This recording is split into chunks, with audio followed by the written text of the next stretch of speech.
Jumpa lagi dengan saya, Willy The Rooms, di The Sinners Channel.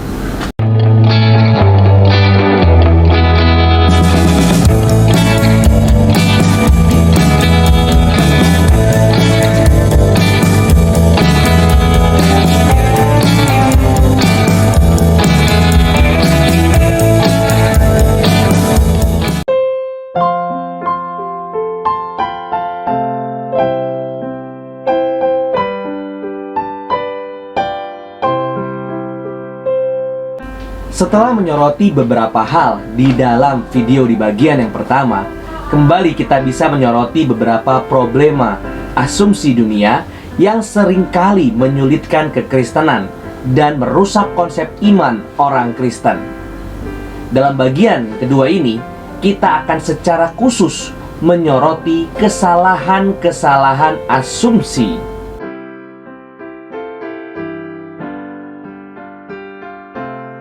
Salah satu anggapan dasar yang senantiasa berusaha dipertahankan oleh manusia adalah manusia itu baik. Kalau ada yang tidak baik, itu hanyalah karena pengaruh lingkungannya. Karena itu, manusia sulit menerima fakta kejahatan yang ada di sekelilingnya. Yang lebih berbahaya lagi, konsep ini bisa berlanjut lebih jauh sampai pada kesimpulan bahwa Allah itu tidak ada. Mereka langsung mempertanyakan, jika Allah ada, mengapa masih ada kejahatan? Mengapa ada cacat, peperangan, bahkan kematian? Mereka beranggapan bahwa mereka hanyalah menjadi korban dari lingkungan atau situasi di sekelilingnya. Sepintas lalu, asumsi tersebut seperti benar dan masuk akal. Namun, jika kita telusur lebih dalam lagi, kita segera sadar bahwa asumsi itu bukan hanya salah total, tetapi bisa berdampak bahaya bagi manusia itu sendiri. Alkitab dengan tegas menyatakan bahwa setelah Adam jatuh ke dalam dosa, maka setiap manusia sudah berdosa dan tidak ada yang benar. Kejadian 3, lalu Roma 3 ayat 9-23. Dan Tuhan Yesus mengkonfirmasikan bahwa tidak ada yang baik kecuali Allah. Matius 19 ayat 16-17. Ide ini mendobrak ilusi manusia yang sebelumnya sudah saya sampaikan. Manusia beranggapan bahwa manusia itu baik, padahal Tuhan sendiri menegaskan bahwa manusia berdosa itu tidak baik. Di sini terjadi kontras pandangan. Di dalam kasus ini jelas kita harus melihat kebenaran firman sebagai presaposisi utama. Jadi jelas bahwa asumsi dunia berdosa, bahwa manusia berdosa itu baik, tidak mungkin benar. Namun penjelasan seperti ini tidaklah mudah diterima oleh para penganut paham atau asumsi tersebut.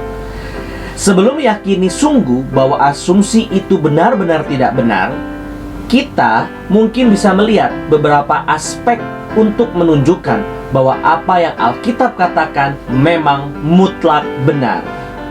Pertama, kita mencoba menelusur asumsi itu dari dalam asumsi itu sendiri. Jika manusia itu memang baik, maka apa yang dilakukan oleh manusia akan baik. Tetapi pada faktanya, kita perlu menguji kembali apa yang manusia lakukan. Benarkah mayoritas manusia itu baik? Dunia menyatakan bahwa tidak ada satu negara di dunia ini yang tidak memerlukan polisi dan pengadilan. Juga tidak ada satu negara yang penjaranya sama sekali kosong. Karena orang-orang di tempat itu baik semua. Itu menunjukkan bahwa kejahatan yang merupakan fakta real yang melawan kebaikan ada di seluruh dunia. Maka dari dalam diri asumsi itu sendiri, yaitu bahwa manusia pada hakikatnya baik, sudah terbantahkan oleh fakta yang menyatakan bahwa pada hakikatnya manusia jahat. Tidak ada kambing jahat atau buah pepaya jahat atau batu yang jahat karena mereka tidak beretika. Ada di mana-mana. Manusia memerlukan pendidikan moral dan pengajaran etika yang keras untuk bisa bermoral dan tidak jahat. Sebaliknya, untuk manusia menjadi kurang baik, tidak perlu dilakukan usaha apapun secara serius. Semua ini hanya membuktikan bahwa pada hakikatnya manusia berdosa itu jahat, bukannya baik. Manusia yang baik hanya terjadi ketika Allah mencipta Adam. Tetapi keadaan ini sudah berubah sejak dosa masuk ke dalam diri manusia. Itulah yang Alkitab nyatakan kepada dunia.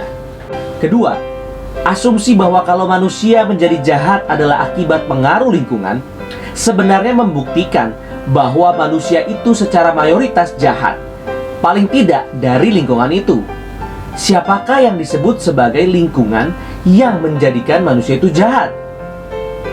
Jawabannya adalah, ya manusia juga. Jadi kalau manusia menjadi jahat karena produk lingkungan, berarti ia sendiri merupakan bagian dari pembentuk kejahatan. Karena ia sendiri adalah bagian dari apa yang dikenal sebagai lingkungan. Kalau ia mau mengatakan bahwa ia tidak jahat, tetapi semua manusia lain yang jahat, sikap itu sendiri sudah sangat jahat. Karena mempersalahkan begitu banyak orang untuk tidak mau mengakui kejahatan diri sendiri. Kita yang mengatakan bahwa saya jahat karena lingkungan saya jahat, hanyalah usaha untuk melempar kesalahan kita pada pihak lain untuk mau melepaskan tanggung jawab. Sikap itu pun pada dirinya sendiri sudah tidak baik dan membuktikan bahwa kita pada hakikatnya tidak baik.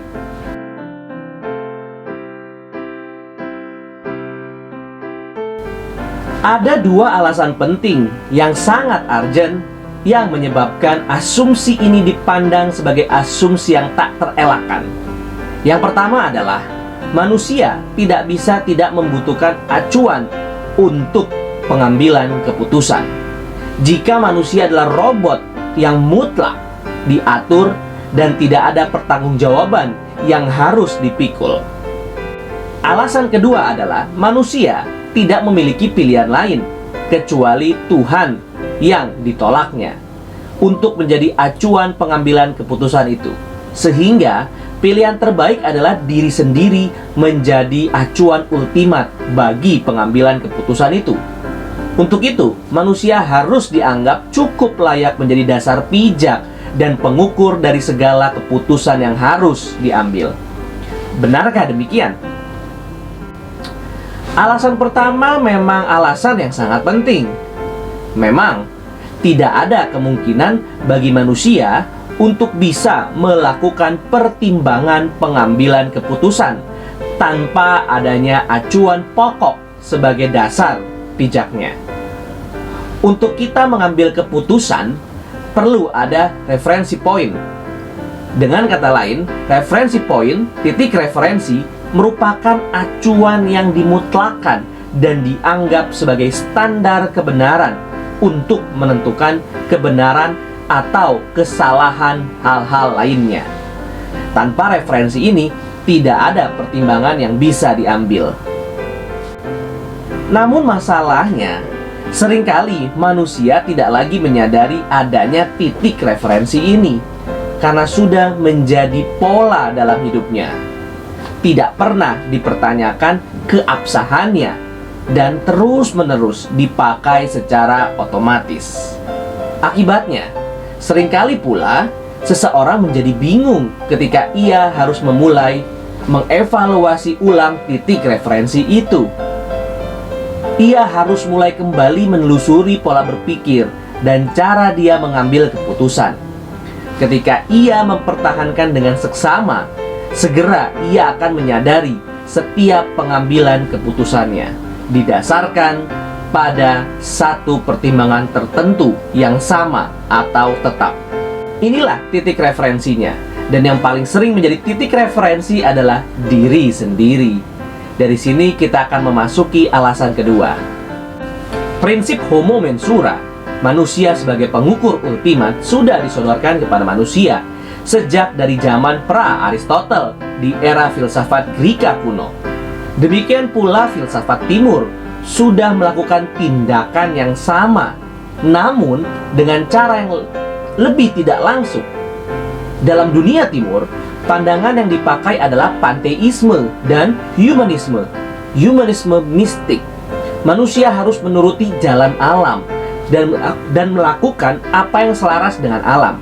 Tetapi, apa yang dikatakan ini pada hakikatnya tetap ditentukan kembali oleh manusia itu sendiri. Apa yang selaras dan apa yang tidak selaras. Apa yang dianggap baik atau yang dianggap tidak baik. Bukan ditetapkan oleh penentu luar, tetapi ditetapkan manusia itu sendiri.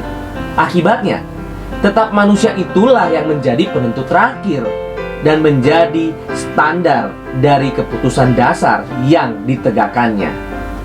Hal ini terlihat bahwa ketika sama-sama berpandangan bahwa langit yang menetapkan, tetap manusia-manusia itu menetapkan apa yang langit tetapkan atau tidak. Dengan kata lain, baik di timur maupun di barat, penentu terakhir adalah manusia itu sendiri. Alkitab justru mengajarkan prinsip yang berbeda. Ketika manusia membutuhkan standar atau acuan dasar, titik referensi, pada dirinya membuktikan bahwa manusia itu sendiri bukanlah acuan dasar. Manusia adalah makhluk relatif yang membutuhkan relasi untuk menjadi patokan. Itu sebab manusia satu dan manusia lain akan berbeda-beda di dalam mempertimbangkan satu masalah. Tidak ada kesamaan seragam seluruh manusia di dalam menetapkan sesuatu. Jadi, jika si A menetapkan ini, maka B akan menetapkan itu. Itu menunjukkan bahwa A dan B bersifat relatif, karena keduanya adalah manusia. Jadi yang namanya manusia tidak memiliki referensi mutlak pada dirinya sendiri. Jika manusia A memutlakkan diri, maka sebenarnya ia sedang melanggar naturnya sebagai manusia dan melecehkan semua manusia lainnya. Seolah-olah mereka semua bukan manusia. Tetapi kalau semua manusia memutlakkan diri, itu hanya membuktikan bahwa kemutlakan itu palsu. Karena ternyata yang sama-sama mutlak itu tidak mutlak kebenarannya. Karena kebenaran sejati tidak pernah bisa bertentangan seperti itu. Alkitab menegaskan bahwa yang berhak menjadi titik referensi adalah dirinya kebenaran itu sendiri. Hanya kebenaran yang berhak menyatakan apa benar dan apa salah. Kalau yang salah mengatakan sesuatu benar, maka yang dinyatakan benar oleh si salah pada dirinya adalah salah. Karena manusia mencari kebenaran, dan dengan demikian pasti itu bukan pada dirinya kebenaran, maka kebenaran itu harus ada di luar dirinya dan di atas dirinya. Kebenaran itu harus ditaati dan diikuti oleh manusia. Maka tidak mungkin kebenaran itu berada di bawah manusia, sehingga bisa diatur oleh manusia. Kalau demikian, pasti ia tidak layak untuk ditaati. Kalau kebenaran itu harus di atas manusia, padahal manusia itu adalah makhluk yang hidup dan berakal budi, maka jelas kebenaran itu tidak mungkin merupakan benda mati dan tak berakal budi. Dengan kata lain, kebenaran sejati haruslah kebenaran yang berpribadi. Dan memang inilah yang diberitakan oleh Alkitab, yang tak mungkin diberitakan oleh siapapun juga dalam spekulasi pikiran manusia. Alkitab menegaskan bahwa hanya Tuhan Yesus Kristus yang adalah dirinya kebenaran itu sendiri. Ia adalah kebenaran yang hidup, yang berpribadi, dan yang berhak menguasai manusia, karena ialah firman yang mencipta manusia dan alam semesta ini. Dengan demikian, sangatlah salah apabila manusia menganggap dirinya sebagai dasar kebenaran ultimat, dan semua kebenaran tergantung apa yang ia anggap benar. Yang benar adalah ia harus kembali kepada firman. Karena firman itulah dasar kebenaran yang pantas dan layak disandari. Karena ia adalah kebenaran yang sejati. Hanya dengan kembali kepada firman, kita mendapatkan reference point yang sejati.